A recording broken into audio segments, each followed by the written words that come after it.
नाजरीन, मैं एक मरतबा फिर गौरीनामा चैनल की तरफ से आपसे मुखातिब हूँ। मेरा नाम नाजिर महमूद है और आज की नशिस्त में हम कुछ चीन और सोवियत यूनियन के बारे में बातें करेंगे। ये तारीख का वो पहलू है जिसके बारे में आज की नौजवान नस्ल बड़ी हद तक नावाकिफ़ है।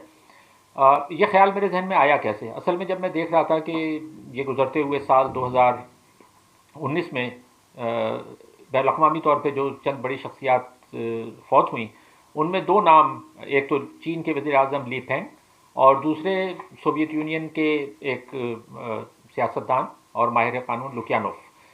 तो ये दोनों इस 2019 में इनका इंतकाल हुआ, तो जहन पीछे की तरफ गया और मैंने सोचा कि मैं नाजरीन से इस पर बात करूं कि सोवियत यूनियन और चीन में दरअसल इक़्तिदार होता किसके पास था।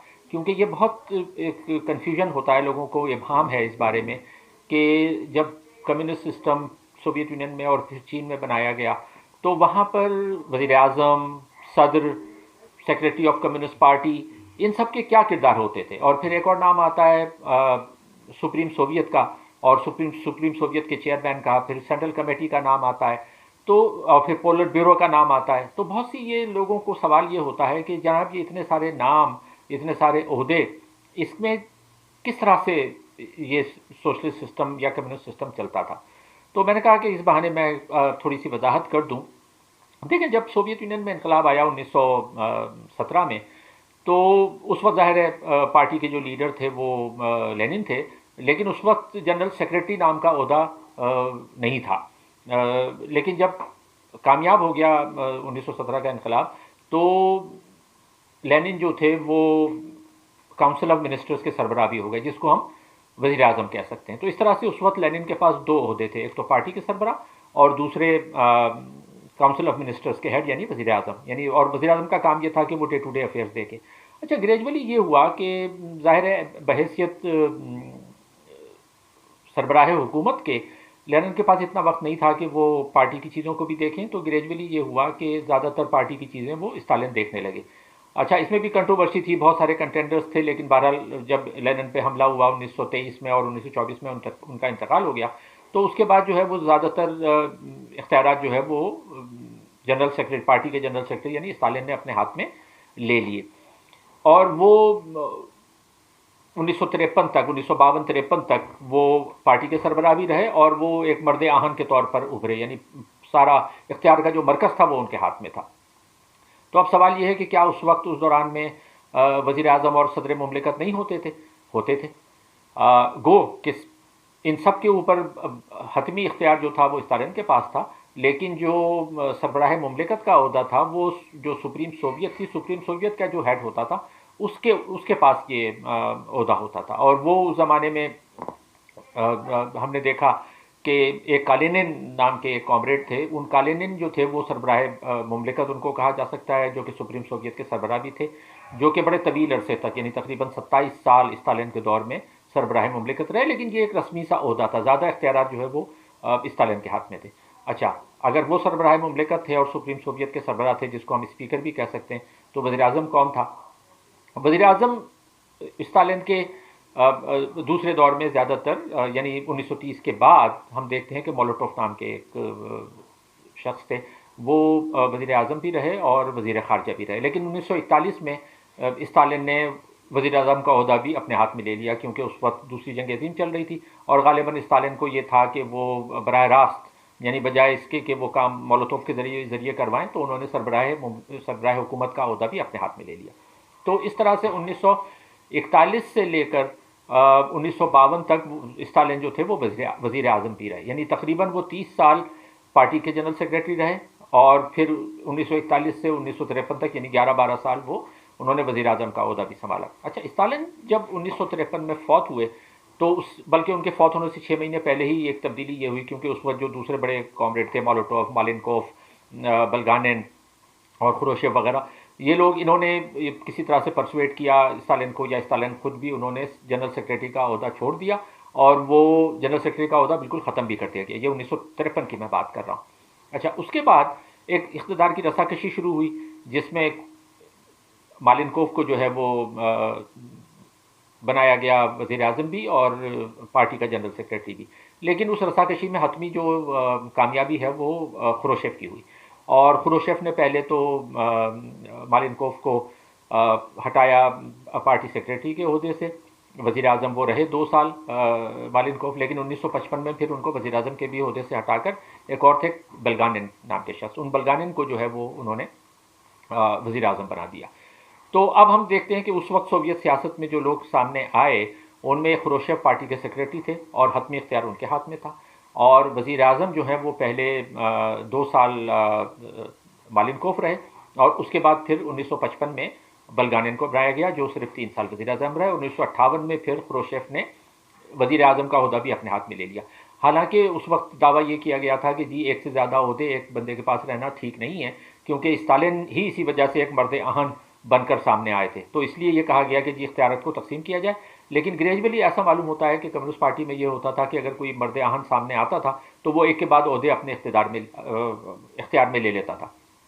अच्छा, अब सरबराह मुमलिकत उस दौरान में कौन था, या 1950s में देखें, एक तो थे शिवरनीक नाम के, वो कोई 5-6 साल रहे, और उसके बाद फिर एक वराशिलोव नाम के थे जो 1960 तक, यानी गालिबन 1954 से 1960 तक वो वराशिलोव जो थे वो सरबराह मुमलिकत या सुप्रीम सोवियत के हेड। अच्छा, अब सुप्रीम सोवियत क्या थी?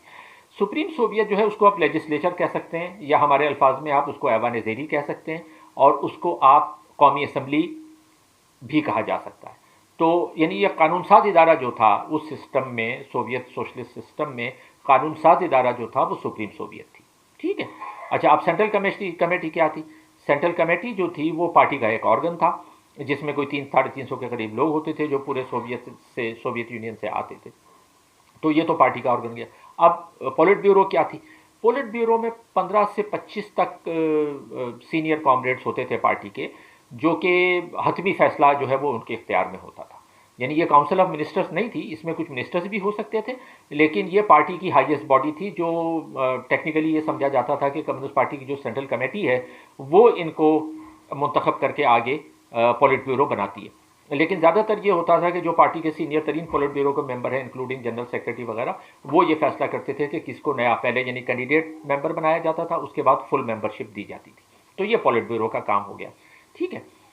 अच्छा, 1960 में सोवियत यूनियन में बड़ा एक इंटरेस्टिंग डेवलपमेंट हुई। वो ये हुई कि जो सुप्रीम सोवियत का जो सरबराह था वो ब्रेजनेव को बनाया गया। अच्छा, ये मैंने जैसे कहा कि ये एक रस्मी था ओहदा था सरबराह मुमलिकत का, तो ब्रेजनेव के पास कोई इख्तियार इतने ज़्यादा नहीं थे। पार्टी के सेक्रेटरी जो थे, मैंने कहा कि ज़्यादातर इख्तियार उनके हाथ में थे।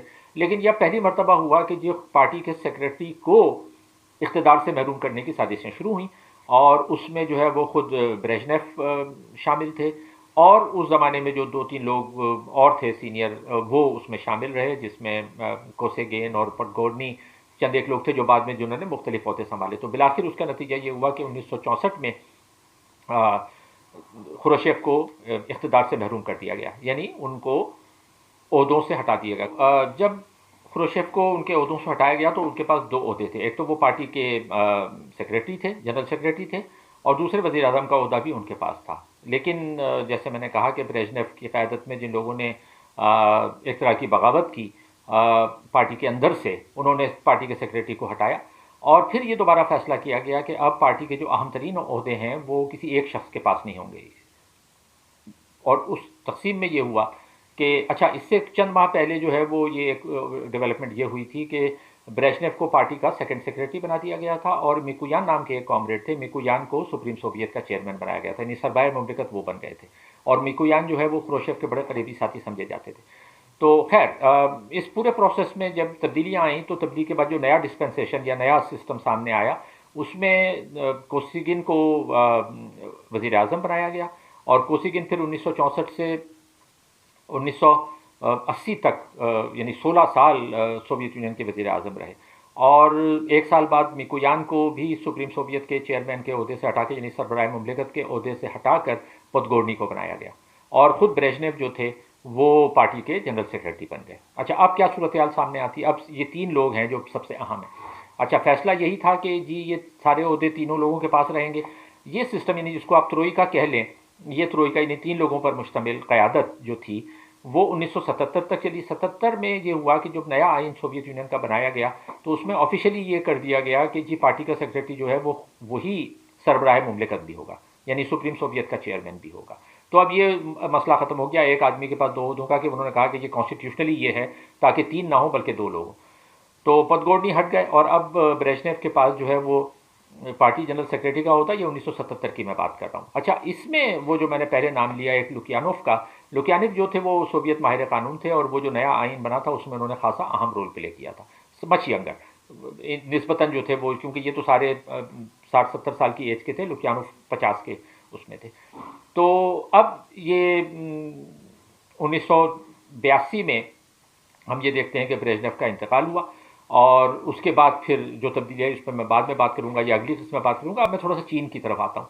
चीन में क्या सूरत हाल थी? चीन में भी 1949 में जब सोशलिस्ट रेवोल्यूशन आया तो वहाँ पर उसकी क़यादत जो है वो चेयरमैन माओ कर रहे थे। अच्छा, माओ जो थे, माओ जेतोंग, वो पार्टी के सरबराही के लिए जनरल सेक्रेटरी का ओहदा नहीं उनको पसंद था, वो खुद चेयरमैन कहलाना पसंद करते थे। क्योंकि आप ये अगर दो में मवाजना करें, चेयरमैन और जनरल सेक्रेटरी, तो जनरल सेक्रेटरी में ऐसा मालूम होता है कि जी ये पार्टी की चीज़ों को मैनेज कर रहे हैं लेकिन सेक्रेटरी के तौर पे कर रहे हैं, कोई ज़्यादा इख्तियारात नहीं है। जबकि चेयरमैन जो है वो बड़ा पावरफुल आपको मालूम होता है, जिस मॉडल को बाद में जुल्फ़िकार अली भुट्टो ने भी अपनाया, वो चेयरमैन कहलाते थे, यानी पीपुल्स पार्टी के प्रेसिडेंट नहीं, पीपुल्स पार्टी के चेयरमैन, और वो माओ की वो लिबास भी पहना करते थे। तो माओ से तुंग को चेयरमैन का ओहदा पसंद था, तो चीनी कम्युनिस्ट पार्टी में जनरल सेक्रेटरी उस वक्त नहीं था। अच्छा, क्या सरबराह मुमलिकत और सरबराह हुकूमत थे? तो उसका जवाब है सरबराह हुकूमत यानी वज़ीर आज़म जो थे वो चौ एन लाई को बनाया गया। तो यानी जो हुकूमत चलाने का डे टू डे अफेयर्स रोज़मर्रा का काम था वो चौ एन लाई देखते थे, लेकिन हतमी इख्तियार जो था वो पार्टी चेयरमैन के हाथ में था जो माओ ज़ेतुंग थे। अच्छा, और वो इसी कैपेसिटी में वो सरबराह मुमलिकत का भी किरदार अदा करते थे। लेकिन फिर उन्होंने ये किया कि 1958 में बाकायदा लिऊ शाओची, एक और बड़े कॉमरेड थे चीनी कम्युनिस्ट पार्टी के, उनको सरबराह मुमलिकत या प्रेसिडेंट का ओहदा दे दिया। लेकिन वो सिस्टम कोई 10 साल चला, यानी 1958 से 1968 तक, जब कल्चरल रेवोल्यूशन शुरू हुआ है।